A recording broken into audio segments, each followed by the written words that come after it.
Senhor esteja convosco. Ele está no meio de nós. Proclamação do Evangelho de Jesus Cristo segundo Marcos. Glória a vós, Senhor. Naquele tempo, Jesus saiu de novo da região de Tiro, passou por Sidônia e continuou até o mar da Galileia, atravessando a região da Decápole. Trouxeram então um homem surdo, que falava com dificuldade, e pediram que Jesus lhe impusesse a mão. Jesus afastou-se com o homem para fora da multidão. Em seguida, colocou os dedos nos seus ouvidos, cuspiu e com a saliva tocou a língua dele. Olhando para o céu, suspirou e disse: Éfata, que quer dizer abre-te. Imediatamente seus ouvidos se abriram, sua língua se soltou e ele começou a falar sem dificuldade. Jesus recomendou com insistência que não contassem a ninguém, mas quanto mais ele recomendava, mais eles divulgavam. Muito impressionados, diziam: ele tem feito bem todas as coisas. Aos surdos faz ouvir e aos mudos falar. Palavra da salvação. Glória a vós, Senhor. Que as palavras do Santo Evangelho perdoem os nossos pecados. Amém. Meus irmãos e minhas irmãs, a liturgia da palavra dessa sexta-feira nos faz refletir sobre a nossa comunicação com Deus, consequentemente a nossa comunicação com os nossos irmãos. Felizmente nós vivemos num mundo doente da comunicação. Nossa comunicação adoeceu. E nós sabemos que a raiz de toda a perturbação da comunicação está na primeira leitura de hoje. Vejam que Eva estabelece um diálogo com a serpente. A mulher feita para o diálogo com Deus, também o homem feito para o diálogo com Deus, para tecer esse diálogo íntimo com Deus, para se comunicar com o seu Criador, começa a viver uma relação de diálogo com a serpente. Porque a leitura foi bem clara, a serpente disse, a mulher respondeu, estabeleceu-se a comunicação. Ao invés de se comunicar com Deus, ao invés de colher do coração do Criador as verdades e adentrar nos mistérios sobre a própria criação, a mulher começa a tecer um diálogo com a serpente. Quando nós nos desviamos de Deus, quando nos falta a comunicação com Deus, depois a nossa comunicação com o externo também fica profundamente comprometida. Se hoje nós vemos e assistimos a linguagem do ódio, da vingança, das acusações, certamente falta Deus em algum lugar.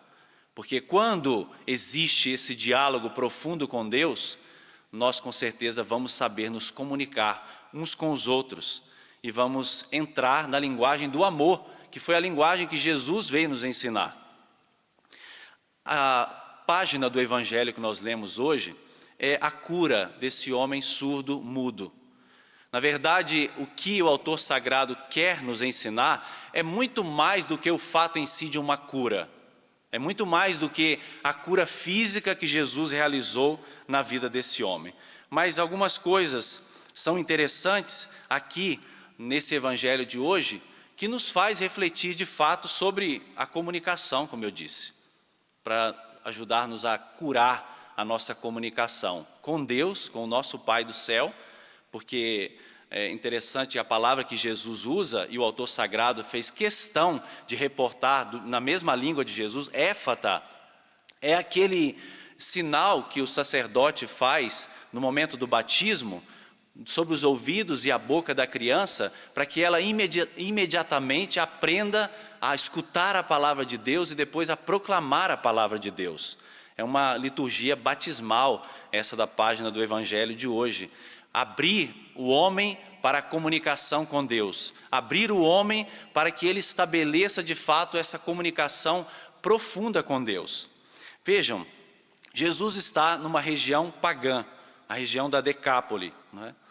Aqui Certamente, Jesus, ele quer expressar com essa cura a abertura daquele homem para a ação de Deus. Aqueles que não eram os destinatários, aqueles que não podiam se comunicar com Deus, agora podem falar com Deus diretamente. Não foi assim que Jesus nos ensinou a chamar Deus de Pai? A nos dirigir ao Pai do céu com essa liberdade de filiação? Bem, trouxeram então o homem surdo que falava com dificuldade. Porque não escutava, tinha dificuldade de falar. Porque tinha uma deficiência na sua escuta, falava com dificuldade. Pediram a Jesus que impusesse a mão sobre esse homem. Qual é o primeiro ato de Jesus? Afastou-se com o homem para fora da multidão. Interessante esse detalhe, porque Jesus ele leva esse homem à parte, longe da multidão, para ali realizar aquela cura, para evitar as interpretações distorcidas. Não é? Quando Jesus quer realizar algo, ele quer de fato que aquele ato seja interpretado da forma como ele pensou. Jesus tira aquele homem do meio da multidão. Como nós carecemos hoje desse gesto, não é? Porque basta um comentário, basta uma postagem e as pessoas, ao invés de chamar a pessoa em causa, fazer a correção fraterna, a pessoa já soma, não é? Aquele post, aquela mensagem, outras acusações, e aí vão se somando acusações e acusações, mas a pessoa perde a capacidade de chamar essa pessoa à parte e corrigi-la, se é o caso, fraternalmente, para que a comunicação se restabeleça. Interessante que Jesus, ele tira o homem do meio dessa multidão para evitar os espetáculos. Ah, se a nossa comunicação fosse assim. Ah, se de fato nós aprendêssemos que os meios que Deus nos deu, e aqui todas as redes sociais, a comunicação que nós hoje temos acesso, se nós entendêssemos que ali não é um campo de batalha, ali não é um lugar para que nós destilemos os venenos, mas ali é o lugar de comunhão, ali é o lugar de crescimento, de amadurecimento. Jesus chama esse homem à parte, em seguida coloca os dedos nos seus ouvidos, cospe e com a saliva toca a língua daquele homem. Toca orelha e língua. O lugar onde estavam os pontos doentes, o lugar da enfermidade, Jesus toca, para que seja curado. E esses gestos aqui, né, podem parecer estranhos para nós, mas são gestos para expressar que Jesus está profundamente comprometido com aquela pessoa. Jesus dá de si, ele toca, ele põe a sua saliva. Jesus está comprometido com a vida daquele homem. Jesus não está de fora, não é um espectador. E quanto falta na nossa comunicação hoje o comprometimento com a vida do outro. Porque nós não estamos falando até de situações de cristãos com não cristãos, nós estamos falando entre nós estamos falando entre cristãos, muito mais nós estamos falando entre católicos, entre irmãos que comungam da mesma fé, do mesmo sacramento, da mesma graça de Deus. E quanto que nos falta de nos comprometer com a vida do nosso irmão. Nós estamos mais preocupados com os nossos likes, com os views, com a nossa repercussão, com a nossa audiência, com a nossa projeção, ou nós estamos preocupados com o nosso irmão? É mais importante salvar o nosso irmão ou salvar a nossa conta naquela rede social? Jesus está comprometido com aquele homem. Jesus dá de si mesmo para aquele homem e toca a vida daquele homem. Depois, diz a palavra que Jesus, olhando para o céu, e olha que o céu já estava aberto.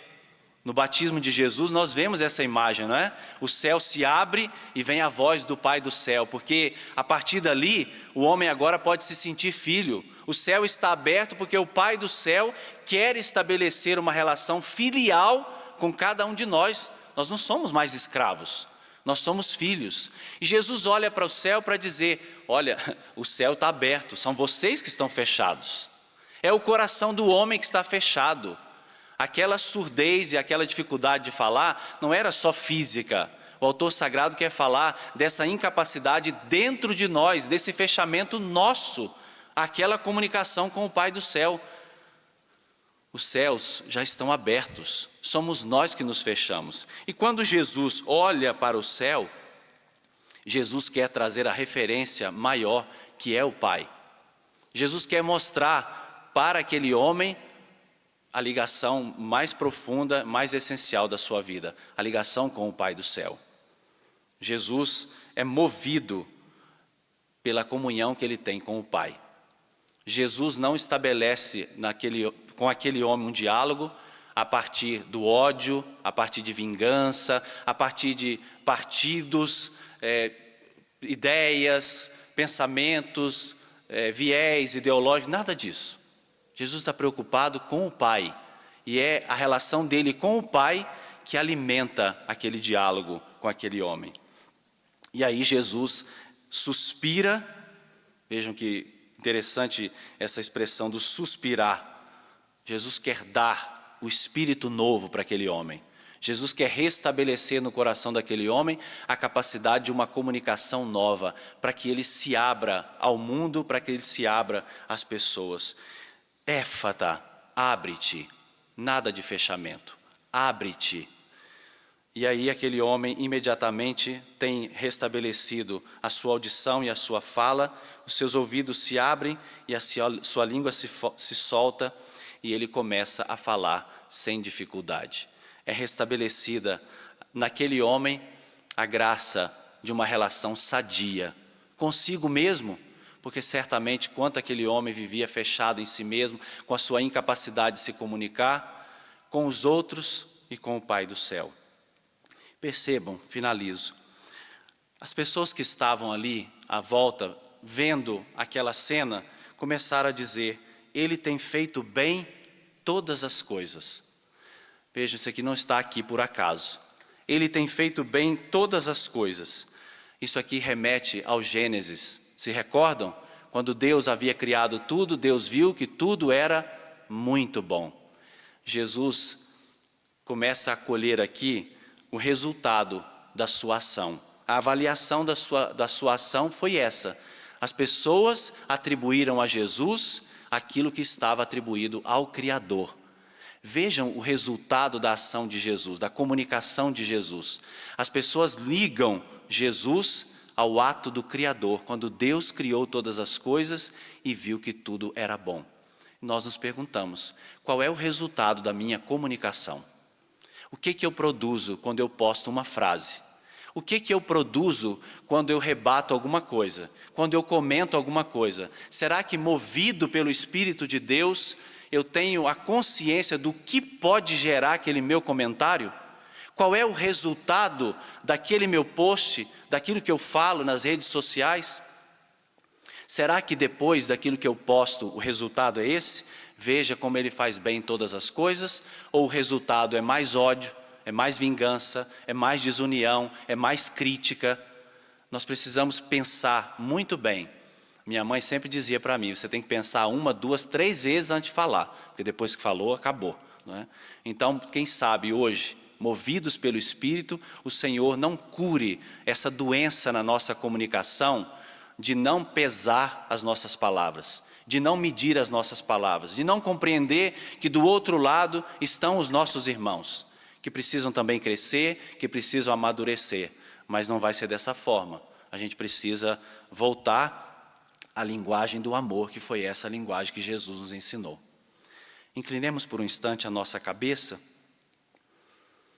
Estou dizendo dessas realidades, mas a nossa comunicação pode estar doentia em tantos aspectos, dentro da própria casa.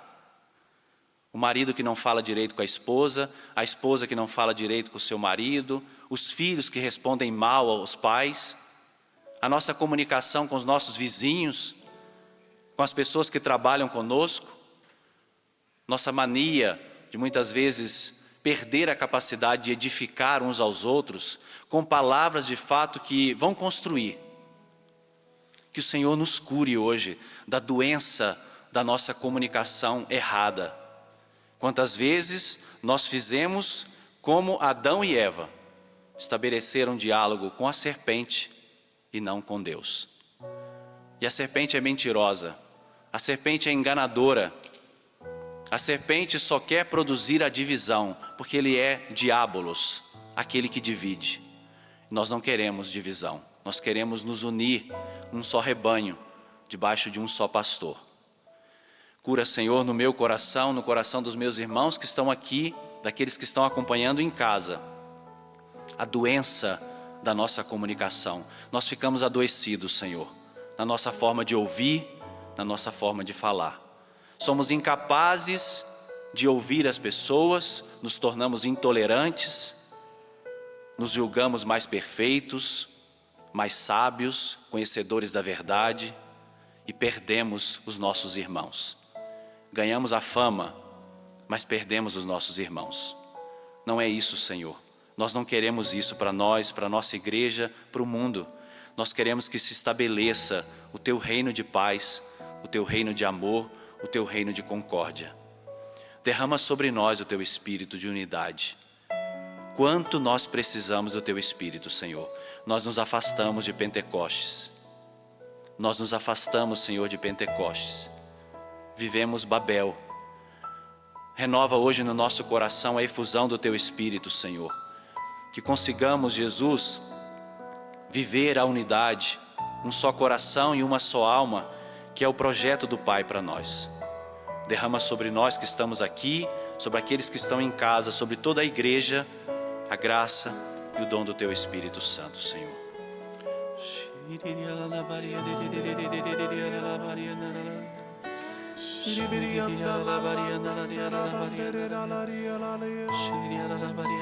Deixa o Espírito Santo orar agora no teu coração. Deixa esses gemidos do Espírito Santo curar no teu coração as feridas dos teus ouvidos, da tua fala. Deixa o Senhor purificar você pelo dom do Espírito Santo. Vem, Senhor, sobre nós.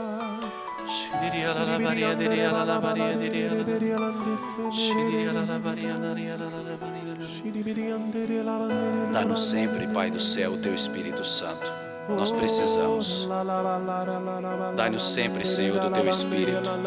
Edifica a Tua igreja, Senhor. Cura a Tua igreja. Nós te suplicamos, Pai do céu. Bendito seja o Senhor.